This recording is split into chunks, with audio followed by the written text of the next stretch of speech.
Revenge with Karen. The first red flag wasn't the security guard giving me that apologetic, tight-lipped nod, like I just walked into my own funeral. It wasn't even my ID badge going dead in my hand, like it suddenly forgot who I was. No. The real gut punch came when I opened the door to my lab and found a stranger sitting at my desk, feet kicked up, sipping from a mug that Reed World's #1 innovator hadn't even made it past the threshold when he looked up, grinned like a possum on Red Bull, and said, "You must be Lisa. I'm Blake, the new director of innovation." The new director, I blinked. Once. Twice. 3 months ago, I was running this lab. My name was on the door, the patents, the payroll allocations. I was the one who built the gene-tagging tech that kept this startup afloat when our Series B looked like a flaming bag of dog poop on Sand Hill Road. Had poured 5 years of 20-hour weeks and 2 missed Christmases into this concrete bunker of pipettes and prototypes. And now Blake, with his Banana Republic button-down and mediocre-smelling cologne, was sitting in my chair like it was always his. He stood up with theatrical pity and pulled a manila envelope from the desk drawer, my drawer. HR wanted to do this more formally, but I figured it'd be more efficient to hand-deliver. Welcome back. Consider yourself already replaced. Inside the envelope, termination papers, signature lines, severance clause pre-filled with the kind of insulting number you offer someone you assume won't fight back. I didn't yell, didn't slam the door. I just smiled, grabbed the cheap ballpoint pen from his mug, and signed the visitor log on the counter outside, not the exit form. I handed it back to security and asked if I needed an escort out. The guard didn't say a word, just buzzed me through the lobby doors like he'd been rehearsing it for weeks. And that was the end of it, on the surface. If you're still with me, hey, thank you. I know 95% of folks listen to these stories and never hit that subscribe button. But it really does help the team out when you like or follow. Keeps the lights on, the coffee brewing, and the revenge well-researched. Now, where was I? Right. I drove home with that envelope-riding shotgun, like a dead pigeon someone had wrapped in corporate jargon. Didn't cry, didn't call anyone. I just parked, walked into my apartment, poured myself a whiskey the color of bad intentions, and pulled out the original copy of my employment contract from the filing cabinet under my Wi-Fi router. Clause 9.3. I hadn't thought about it in years. Hidden in plain sight, between vacation accrual and non-disclosure, is the sentence I'd fought to insert during onboarding 5 years ago when they were desperate, and I still had leverage. All research and patentable work shall remain property of the originating party, unless explicitly transferred. I read it once, then again, as the ice cubes in my glass did slow ballet in the amber liquid. There were no transfer documents. Not then, not now. And I hadn't just originated the research. I was the research. Every line of code, every lab notebook, every clinical pilot, every patent application with L. Halperin scrawled across the bottom in my sleep-deprived handwriting. 6 filings in total, and not a single one with a transfer of rights. I smiled. They had no idea what they'd done. You see, while Blake was busy printing new business cards and pretending to know what the hell polymerase chain reactions were, he just fired the one person holding the keys to the IP kingdom. I wasn't going to storm the gates. I was going to let them walk straight into the fire, blindfolded, smiling, and holding their own gasoline cans. The game hadn't ended when I left the building. It had just begun. That night, I didn't sleep. I didn't even try. I sat in my kitchen like a ghost that refused to pass on, the termination papers spread across the table like a bad tarot reading. The fridge hummed. The streetlight outside blinked like it had a secret, and in the middle of it all sat me, and a piece of paper that, 5 years ago, I made damn sure was written with a scalpel, not a crayon. Clause 9.3. It sounded so dry on the page. All research and patentable work shall remain property of the originating party, unless explicitly transferred. Legalese, tucked between sick leave policies and IP confidentiality, like it was nothing. But I remembered everything about the day we negotiated that clause. It was the 3rd meeting I'd had with their founding attorney. I was a nobody with a PhD and a pipeline of genetic edits that could rewrite how tumors responded to immunotherapy. They were a hot mess of ambition and venture fumes. They wanted speed. I wanted protection. So I slid clause 9.3 across the table and said, if this company goes belly up or gets bought, I want my name on what I built. Lawyer raised an eyebrow and muttered something about standard procedure, but I held my ground. Funny how your future hides in the fine print you fight for when no one's watching. Back in the present, I went hunting. Deep. I dug through old email threads, internal Slack archives, even that dusty box in my closet labeled work crap open if sued. I pulled every filing I'd ever submitted to the USPTO. 6 patents, all tied to the same core tech, a viral delivery system for synthetic RNA. It was dry, nerdy stuff to most folks, but to investors, it was gold-plated snake oil with a side of Nobel buzz. Each application had my name. Just mine, no transfer docs, no co-signatures, no reassignment of rights, not even a memo claiming ownership. It was like they never thought I'd leave, like they never thought I'd matter enough to protect themselves. That's when I knew something bigger was brewing. Because if they were dumb enough to fire me without checking the legal status of their flagship IP, they were dumb enough to pitch it, publicly, boldly, recklessly. I opened up LinkedIn, searched for the company's page. Nothing about my departure. Just some glittery nonsense about leadership transformation and next-gen pipeline expansion under Blake Whitaker. I swear, every word that man says sounds like it's been marinated in TED talk syrup. Then I clicked on their latest press release. They were preparing for Series C, $40 million, $40 million bucks based on a biotech platform whose IP had never been signed over, whose foundational research was still sitting under my name in a federal database. It wasn't just ego, it was identity theft. And now, it was leverage. The adrenaline didn't hit like a car crash. It crept in like a slow leak, steady, silent, dangerous. I didn't pace. I didn't call anyone. I just reached for my phone and dialed a number I hadn't used in years. Yvonne, it's Lisa Halperin. You still doing IP litigation? A pause. Then, Lisa, thought you fell off the map. I smiled. I was on sabbatical. I'm back now. And I've got something you're going to want to see. Met the next morning at a diner out by the university. Same place we used to go when I was begging for pro bono help during my postdoc days. She ordered black coffee and eggs over easy. I slid a file across the table. She opened it, eyes flicking from clause to patent to filing date to highlighted Slack message. You still have all this? She asked. I don't throw away leverage, I said. She leaned back, coffee in hand, looking at me like I'd just handed her a live grenade wrapped in ribbon. This clause is clean. They screwed up. Badly, monumentally. We didn't high-five, we didn't toast.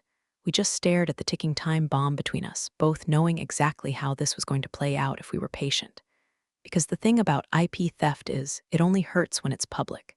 And these fools, they were about to go very public. I didn't storm the gates. That would have been too easy, way too loud. No, I did something much scarier. I got quiet, controlled, like a sniper checking wind speed before the trigger pull. I didn't post on LinkedIn. I didn't email HR. I didn't call Blake and ask what the hell he thought he was doing. I let them forget I existed. That's the best camouflage in corporate America, silence. But behind that silence, I was tracking everything. I created a burner email, new name, new profile, subscribed to every investor newsletter I could find. I set up Google alerts with keywords that would have made compliance teams sweat. Series C, RNA delivery platform, Blake Whitaker, patent, and my personal favorite, my own name, Lisa Halperin. Every ping felt like a drumbeat. Not yet, not yet, not yet. Then, 2 weeks in, I got the first real hit. An industry insider blog posted a teaser for an upcoming investor conference, Breakthrough Biotech to announce game-changing RNA platform at Series C roundtable, $40M on the table. No company name, but the phrasing was familiar. Too familiar. I clicked through. Scanned the slide screenshots embedded in the post. Slide 4, there it was. A diagram showing vector delivery rates in oncology applications. The same one I built 2 years ago using my own experimental data. Same font. Same layout. My initials were still watermarked in the bottom right corner. LHREV3. Not even removed, just overlooked, like I was nothing more than a former employee who wouldn't notice her own fingerprints on the murder weapon. My hands didn't shake, not even a twitch. That was the moment it all calcified. The grief, the insult, the betrayal. It didn't hurt anymore, it just made me sharp. I downloaded the deck, archived it, sent it to Yvonne with a short message. Let them keep going. The higher they climb, the harder they'll beg. She replied 2 minutes later.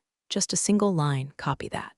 From there, I started cataloging everything like I was building a case for God. I tracked every press release, every pitch announcement, every conference attendance. If Blake sneezed near a startup blog, I knew about it before the Kleenex hit the floor. I created a timeline, just a basic spreadsheet at first, then layered it with links, timestamps, and correlating patent references. They weren't just using my work, they were building on it, layering vague new buzzwords like biosynergy and immune harmonization onto what I'd already tested, refined, and locked in filings the company never owned. And the best part, they had no idea. They thought I was done, that I'd walked out like a good little cog, that I'd accepted the box of my things, pathetic severance, the HR autoresponder. I started going back through their SEC Form D disclosures. The Series C raise was real. They'd already pulled in a few million in commitments. That meant due diligence. That meant paperwork. That meant at least one outside firm had seen my patents and either didn't connect the dots or was about to. And when the right investor started asking the wrong questions, boom, Vaughn and I decided to wait until after the investor pitch was over, maximize exposure. She flagged a contact in one of the auditing firms likely to be involved. Not an accusation, just a tip, a little breadcrumb. In the meantime, I watched Blake on a live stream panel hosted by a mid-tier VC firm. He wore that same smug, ill-fitting confidence like a borrowed tux, talking about disruptive therapeutic frontiers and the genius of our team's legacy work. Legacy? He was talking about me. And that smug little smile on his face as he answered softball questions from sycophantic moderators.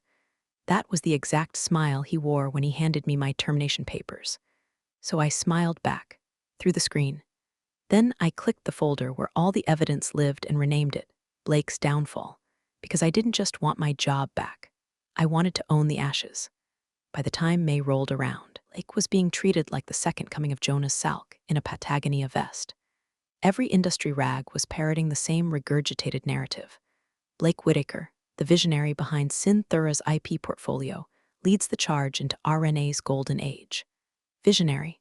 The man couldn't spell cytokine without autocorrect, but he sure knew how to wear a tailored blazer and nod thoughtfully on stage. The CEO, Mark Halpern, master of buzzwords and bourbon-soaked decision-making, started referring to Blake in public statements as the architect of our next-gen platform.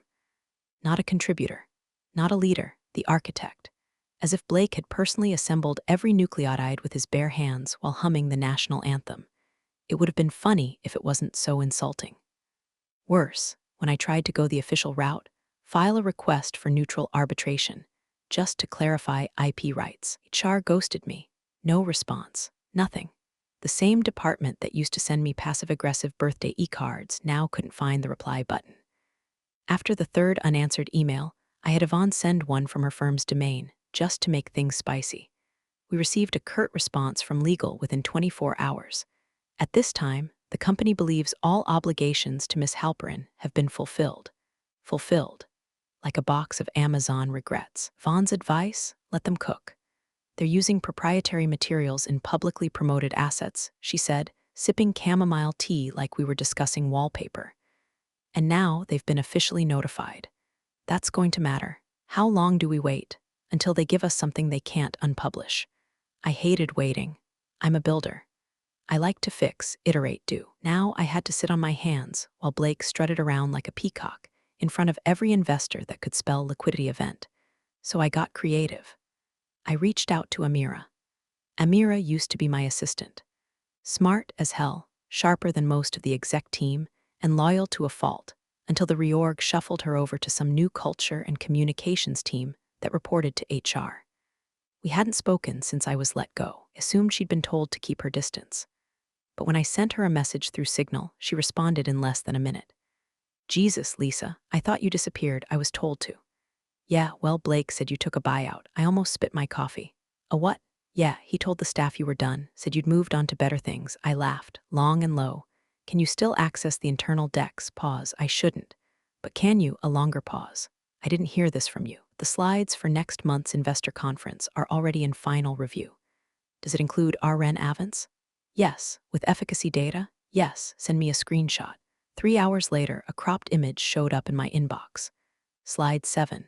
The same delivery method I pioneered. Slightly rebranded. But my test groups, my dosage timeline, even my original label formatting, intact. They hadn't even bothered to change the color scheme. She added one line, they're calling it Whitaker's Cascade model. I closed my laptop before I put a hole in the drywall. He wasn't just stealing my work. He was retrofitting it with his name like some biotech Frankenstein. And everyone at the company was going along with it because nobody wanted to be the one who pointed out the emperor was wearing my lab coat. Amira messaged again. They're presenting at Biotech Now West, June 9th. Main stage. CEO and Blake both speaking. That was it. That was the unpublishable thing. A high-profile investor pitch under live stream using IP they didn't own. They'd be marketing my science under false pretenses to venture funds, hedge groups, and pharmaceutical execs who'd eat a scandal alive if it meant sinking a competitor's round. Thank you, I wrote back. You okay? I stared at the screen for a long time before typing. I'm going to be. Then I called Yvonne. Got our window. Mark your calendar for June 9th. Her voice didn't even crack. Showtime. 2 weeks before Biotech Now West, Yvonne sent a single envelope with no return address to a law firm known for conducting IP due diligence on behalf of big-ticket investors. Inside, a curated sampler platter of receipts, screenshots of pitch decks, patent numbers, date-stamped lab notebook scans, copy of the original employment contract with clause 9.3 highlighted in neon yellow like the world's most passive-aggressive warning sign. We didn't sign it, didn't watermark it, just enough to make someone uncomfortable. 3 days later, the ripple began. Due diligence teams are like bloodhounds with MBAs. You don't need to tell them what to find, just give them a whiff of a problem, and they'll start digging like it's bonus season. Whisper about Synthura's IP landed somewhere inside Halpern, and Wright LLP, the boutique firm handling Series C for Blake's crew. All it took was one associate cross-referencing patent filings with USPTO data, and suddenly the architect of innovation was sitting on blueprints he didn't draft. First, they spotted my name, then my initials, then my timestamps, then 6 filings, every one of them listing Lisa Halperin as the sole inventor. No co-signers, no assignments, just me, the lone originator of the company's entire RNA delivery platform.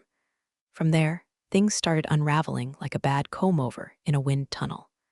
The firm reached out to Synthura's in-house legal team with some routine clarifications. Innocent little questions like, can you confirm the IP assignment for patent hash 674,492B? Do you have documentation showing transfer of rights from Dr. Halperin to Synthura Corp? Cue panic. Legal replied with vague hand-waving, asking for more time, citing internal reviews. But internally, they were flailing, because someone finally realized they'd built a $40M house of cards on a patent portfolio they didn't own. And worse, they'd pitched it, broadcast it, sold it to investors under someone else's name. Mine. That's when the emails started.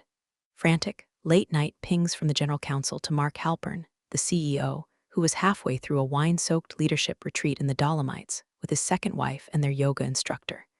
He didn't respond at first. Probably thought it was another compliance fire he could douse with a memo and a whiskey.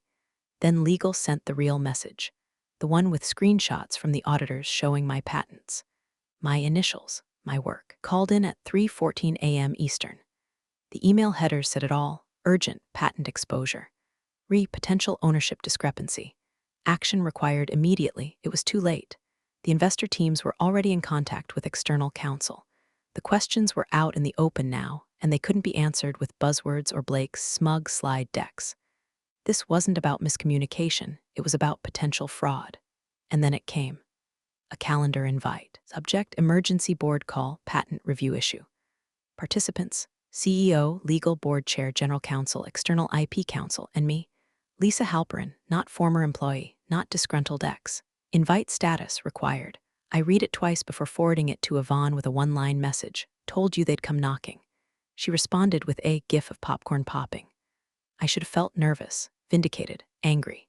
Instead, I felt composed, calm, like the eye of a storm I had mapped out 6 weeks ago and watched crawl toward them inch by inch. I took the day before the meeting to print everything: contracts, patents, screenshots, the napkin sketch of my cascade vector I'd drawn 3 years ago in a diner at 2 a.m. with coffee and insomnia for company. I organized the binder, labeled every tab. There would be no confusion, no ambiguity. Blake thought I was a ghost. Tomorrow, I'd be the Reaper. Board call started exactly at 9:00 a.m. Eastern, with the kind of sterile punctuality that only true panic can achieve. I dialed in from my lawyer's office, camera off, microphone muted, binder open beside me like a loaded weapon. Yvonne sat across from me, sipping something herbal and deadly. Her posture was relaxed. Mine was stone. The first 10 minutes were corporate kabuki theater. Warm greetings, stilted chuckles, nervous throat clearing from legal like someone trying to break bad news to a mafia don without getting shot. Mark Halpern joined from Italy, still on vacation, his background a pixelated blur of expensive glassware and bad decisions. Blake was on too, audio only, which was probably wise. Cowards blink first. I understand we have an issue requiring immediate attention. The board chair began, her tone clipped and surgical. Yes, thanks, Susan, General Counsel stammered. As you may be aware, during the final stages of investor due diligence, several questions emerged regarding the proprietary status of our RNA delivery, IP, specifically the patents associated with the RN Avance platform. He was trying to keep it vague. Ambiguous. Like maybe the documents were just misfiled or a clerical error had occurred. Some intern had spilled Red Bull on a signature page. Oopsie daisy. Then the external counsel cleared her throat. I've reviewed all available documentation provided by Synthura's legal team. May I read a section from Dr. Halpern's original employment agreement? Please, the board chair said. The lawyer didn't pause. Clause 9.3. All research and patentable work shall remain property of the originating party, unless explicitly transferred in writing. Are no such transfer documents in the files Synthura has submitted. Furthermore, all 6 core patents tied to the RN Avance platform list Dr. Lisa Halperin as the sole inventor and owner, with no legal reassignment on record. Silence. Then Mark's voice came through the speaker. Croaky, disoriented. What does that mean? Legal hesitated. This was the moment, the line where the noose tightens or someone cuts the rope. He chose honesty. Too late. Still, it means she owns the patents, all of them. The silence that followed was so pure, so oxygenless, you could hear the collective sphincter of an entire boardroom tightening through the fiber optic cables. Someone muttered, Jesus Christ. Another voice, a younger board member, maybe a VC analyst, asked, then what have we been pitching? That's when I unmuted. The truth, I said, voice flat. You've been pitching the truth. You just forgot who it belongs to. All their little zoom squares blinked in my periphery like frightened game pieces. Blake's remained dark. Coward. Mark tried to salvage it. Lisa, I'm sure this is all a misunderstanding. We can work something out. There's room at the table for everyone, don't, I interrupted. You had your chance. You handed me a termination packet like I was a lab tech with a caffeine addiction, not the woman who built the platform you're selling. Legal attempted damage control. Perhaps we could. Visit the severance terms, retroactively. Retroactive severance won't cut it, Yvonne said coolly, finally speaking. What we're discussing now is a licensing agreement. Non-exclusive, time-limited, market rate, indexed annually, more silence. Then, from the board chair, so you're saying, Synthura doesn't currently own any of the IP we've just spent the last quarter marketing. Yvonne answered before I could. That's correct. Mark's voice cracked. Jesus, we could be sued. Yvonne smiled, not that they could see it. Only if Lisa feels generous. I watched it all with the same expression Blake wore when he fired me, calm, smug, certain. But unlike Blake, I had the receipts. I didn't bluff. I didn't posture. I just let them hear the sound of their own oxygen running out. The call ended with a promise to reconvene after further internal review. Translation: after they finished vomiting into expensive trash bins and Googling, can you reverse pitch IP you don't own? I closed my laptop. Trap set. Trap sprung. Now we negotiate. The offer came less than 48 hours after the call. A polite, overgroomed email from Synthura's head of legal with the subject line reinstatement proposal urgent. No apology in the body, just a lot of high-level corporate niceties designed to sound like a peace offering when it was really a white flag dressed in marketing copy. They wanted me back. Same title, same pay. A new lab, they said, full control of your team again, as if I was supposed to be flattered by the idea of crawling back into the very cage they'd tried to bury me in. Yvonne read it first. She was already laughing before she finished paragraph 2. I guess this is their version of groveling, she muttered. I'm not going back, I said. Didn't think so. Instead, we drafted our own terms. A non-exclusive licensing agreement, full access to the RN Avance platform, and related methodologies for a limited duration, 3 years, renewable by mutual consent. All at market rate, of course, with annual escalators tied to biotech index performance. Retroactive fees due from the day of my termination. Any IP derivative created during that window must be disclosed and reviewed for dependency before internal patent filings. And all public materials must now cite licensed under the Halperin Protocol. We sent it at 8:03 a.m. on a Monday. Legal responded at 3:12 p.m., predictably rattled. "This is aggressive," their counsel wrote. "No," Yvonne replied. "This is generous." The board didn't even flinch, not a single question about the rate sheet or the licensing window. They knew what the cost of silence was now. Investor interest had already cooled. Two funds were reassessing alignment. One wanted third-party verification of patent integrity before sending final wire instructions. Every day they hesitated cost them more than my entire ask. By Thursday, the agreement was signed. I sat in Yvonne's office across from the framed photo of her bulldog, sipping iced coffee through a metal straw and listening to her read the final clauses aloud, just to make sure everything landed where it needed to. She flipped the last page, slid the packet into a folder, and smiled. That's one way to get a raise. An hour later, I got a new email, this time from HR. A full-page apology, signed by someone I'd never met, because the original team had apparently transitioned. I read the first 2 lines, skimmed the rest. Came corporate remorse language dressed up in empathy robes. Then came the real prize. Attached was a notification of staff change. Blake Whitaker, no longer employed by Synthura as of date. No headline, no farewell post on LinkedIn, no gold watch or staged handshake photo. Just gone. I imagined him packing up his standing desk, confused and red-faced, muttering something about misunderstood vision, while the new intern handed him a cardboard box. He didn't want the optics of a public firing. That was fine. I wasn't after noise, just leverage. Now every internal report with my platform would legally cite my name.